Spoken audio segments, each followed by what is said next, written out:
oleh Profesor Quinn, ya, judulnya Prosumer Power. Apa sih prosumer itu? Nah, di buku ini dijelaskan produsen menghasilkan uang, ya, jadi toko-toko itu kan ya mendapatkan keuntungan, tapi konsumen mengeluarkan uang. Nah, prosumen adalah di mana konsumen ini pandai, dia tidak hanya mengeluarkan uang, tapi dia bisa make money, menghasilkan penghasilan sambil belanja. Nah, setiap hari teman-teman, kita selalu menjadi konsumen, benar nggak? Kita belanja kebutuhan sehari-hari di toko. Nah, ditanyakan di buku ini, are you being paid to shop? Pernah nggak kita itu belanja, contohnya di hypermarket, di hypermart. Lalu, hypermart memberikan kita profit sharing. Nggak pernah kan, teman-teman? Kita selalu membayar. Nah, banyak konsumen itu mencari barang murah, membeli dengan murah. Nah, buku ini dikatakan, belanja murah tidak bisa membuat kita kaya.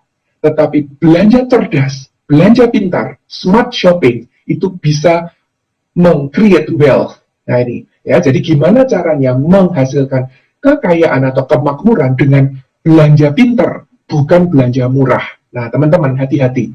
Ya, kita sebagai konsumen, kita selalu terperangkap dengan barang murah. Barang murah kita membeli, barang murah kita membeli, padahal belum tentu pakai. Dan walaupun murah, ya, tetap kita harus mengeluarkan uang. Kita tidak punya kesempatan untuk menghasilkan uang. Nah, buku ini mengajarkan gimana caranya kita belanja pintar. Kita belanja harus langsung ke pabrik, bukan ke retail shop. Nah, kita akan lihat sekarang gimana barang itu dari pabrik masuk atau nyampe ke pelanggan. Ini adalah cara distribusi konvensional, teman-teman. Jadi kita sebagai konsumen, kalau kita mau belanja produk, kan nggak mungkin toh langsung ke pabrik. Nggak bisa, kita harus melalui retail. Sehingga apa? Kalau harga barang itu dari pabrik 4.000, mungkin sampai di konsumen jadi 10.000. Karena ada biaya-biaya distribusi. Grosir perlu untung, retail, ya, toko-toko ini perlu untung, lalu ada biaya promosi, yang semuanya itu dibebankan kepada konsumen. Nah, itu besarnya sekitar 60%, teman-teman. Nah, di buku ini dijelaskan gimana kita menjadi konsumen yang pintar itu tadi, menjadi prosumen, di mana kita langsung belanja dari pabrik.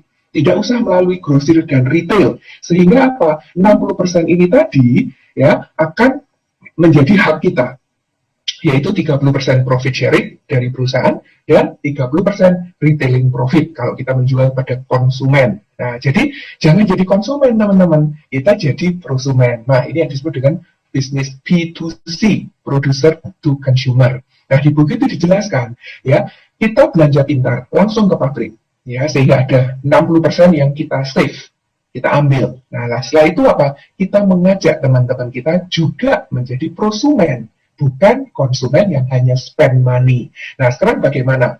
Ya, kategori pabrik apa yang cocok dengan konsep prosumer power business ini? Ya, karena tidak semua pabrik kan, teman-teman, kita bisa bekerja sama. Nah, itulah. Yang pertama adalah pabrik itu harus memproduksi produk home need, kebutuhan sehari-hari yang habis dipakai setiap bulan. Bayangkan kalau pabrik itu menjual mobil, kita kan nggak bisa membangun kekuatan prosumen, mengajak teman-teman belanja mobil tiap bulan. Nggak mungkin kan, teman-teman. Ya, tapi kalau produk home need, ya contohnya, mulai dari perawatan tubuh, keperluan rumah tangga, shampoo, sabun, mandi, ya lotion, untuk pembersih rumah tangga, deterjen, vitamin, kosmetik, dan seterusnya. Itu adalah home need, produk yang kita butuhkan sehari-hari. Lalu kualitasnya harus prima, teman-teman. Kalau enggak, nanti kita mengajak teman belanja di pabrik itu, kalau produknya abal-abal kan kita malu gitu. Ya, kasihan dong. Teman-teman kita akhirnya jadi korban, ya. Nah, yang ketiga, produknya harus aman dan terpercaya. Jangan sampai produk itu berbahaya dipakai oleh manusia dan juga mengotori lingkungan. Nah, harganya juga demikian. Ya, kita harus harganya harus bersaing.